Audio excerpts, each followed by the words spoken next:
ये दुनिया दिखावे की दीवानी हो चुकी है, लेकिन सबसे स्टेबल और स्ट्रॉन्ग लोग वही होते हैं जो दिखावा नहीं करते, पोस्ट नहीं करते, लोगों के पीछे नहीं भागते, फिर भी उनके पास बाकी सबसे ज्यादा चैन, अच्छी समझ और ताकत होती है। अगर आपको लगता है कि चुप रहने का मतलब कमजोरी है, तो आपको फिर से सोचना चाहिए। जो लोग सोशल मीडिया से दूर रहते हैं उनमें अक्सर ज्यादा कॉन्फिडेंस होता है। उन्हें दिखावा करने से डर नहीं लगता, बल्कि वह उस दिखावे की जरूरत से काफी ऊपर उठ चुके होते हैं। इसके पीछे कुछ कारण है। पहला कारण, उन्हें वैलिडेशन की जरूरत नहीं होती। ये लोग अपनी जिंदगी को हर किसी के सामने दिखाने का दबाव महसूस नहीं करते। वह जो भी करते हैं या पाते हैं उसे दुनिया को दिखाने के लिए नहीं जीते। ऐसा नहीं है कि उन्हें शर्म आती है, बल्कि वह अपने जीवन और खुद में पूरी तरह स्थिर होते हैं। उनकी तरक्की सिर्फ उन्हीं के लिए है, उसमें कोई दिखावा नहीं। उन्हें खुद की नज़र में अपनी वैल्यू पता होती है। वे लाइक्स और व्यूज के लिए पोस्ट नहीं करते। उन्हें तालियों की भी जरूरत नहीं होती, वे खुद के लिए जीते।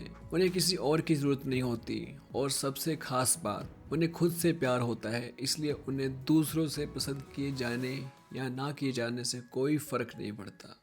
समझो, ट्रू कॉन्फिडेंस बाहर के वैलिडेशन पर डिपेंड नहीं करता। वो चुपचाप रूम में एंटर करता है और फिर भी सबकी अटेंशन ग्रैब कर लेता है। दूसरा कारण, वे अटेंशन के बजाय पीस को चुनते हैं। आजकल लोग व्यूज और एक्सपोजर को कनेक्शन समझ लेते हैं, पर ये लोग जानबूझकर इस रेस से बाहर निकल जाते हैं। उन्हें पता है कि उनकी लाइफ के सबसे इम्पोर्टेंट हिस्से हर किसी के साथ शेयर करने के लिए नहीं होते। उन्हें अपनी खुशियों को पोस्ट बनाकर दिखाना पसंद नहीं होता। वो अपनी शांति की रक्षा वैसे करते हैं जैसे कुछ लोग अपनी इमेज की करते हैं। उन्हें पता है कि हर समय दिखते रहने की एक कीमत होती है। वो समझते हैं कि अनदेखा रहना भी एक ताकत है, और वो हर किसी के लिए अवेलेबल नहीं होते, सिर्फ उन्हीं के लिए होते हैं जो सच में उनके मायने रखते हैं। तीसरा कारण, वह गायब नहीं है, वह मास्टरी हासिल कर रहे हैं। अक्सर लोग साइलेंट रहने को एब्सेंस समझ लेते हैं, पर इन लोगों के लिए साइलेंस वही जगह है जहां असली काम हो रहा होता है। वो क्रिएटिव वर्क कर रहे होते हैं,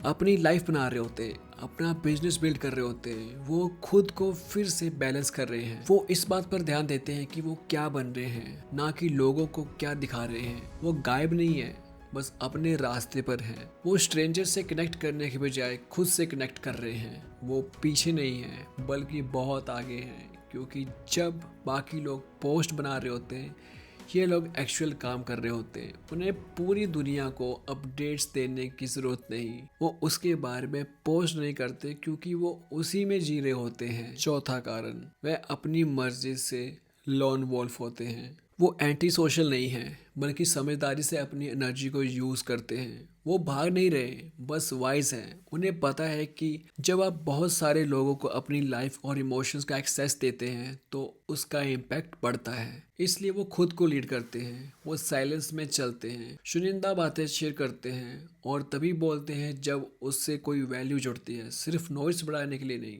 उनकी प्राइवेसी उनके लिए बहुत इंपॉर्टेंट है। ये उनकी एक बाउंड्री है, और यही चीज़ उनकी प्रेजेंस को और इम्पैक्टफुल बना देती है जब वो सामने आते हैं।